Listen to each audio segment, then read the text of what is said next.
Hi! నిజమైన స్నేహం, నిజమైన స్నేహితుడు ఎవరో తెలుసా? పరిచయం ఉన్న ప్రతి ఒక్కడు స్నేహితుడు కాదు.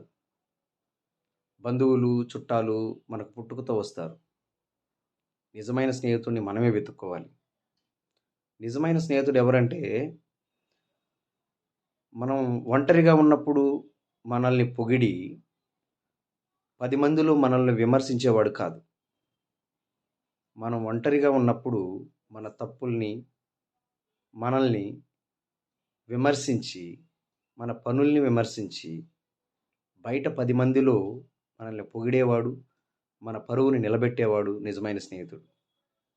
ఒంటరిగా ఉన్నప్పుడు పొగిడి 10 మందిలో విమర్శించేవాడు ఎలాంటోడో తెలుసా? చాలా డేంజర్. మనల్ని నిందించడానికి ఫస్ట్ ఉంటాడు. సిట్యుయేషన్ ఏదైనా చేజారితే. అందరికన్నా ముందు మన మీద చెయ్యేసేది కూడా వాడే అయ్యుంటాడు. మరి 10 మందిలో మనల్ని పొగిడేవాడు, ఒంటరిగా ఉన్నప్పుడు మనల్ని విమర్శించేవాడు, మన మంచి కోరుకునేవాడు. ఇలాంటి వాళ్ళు మనకు నచ్చరు. ఎందుకంటే మనల్ని, మన పనుల్ని పర్సనల్‌గా క్రిటిసైజ్ చేస్తూ ఉంటారు. ఇలాంటి వాళ్ళు 10 మందిలో ఉన్నప్పుడు ఏదైనా సిట్యుయేషన్ చేజారితే మన ముందు నిలబడతారు. మన కోసం నిలబడతారు. మన దెబ్బల్ని కూడా కాస్తారు. అలాంటి ఒక ఫ్రెండ్‌ని సంపాదించుకోవడం చాలా కష్టం. Thank you.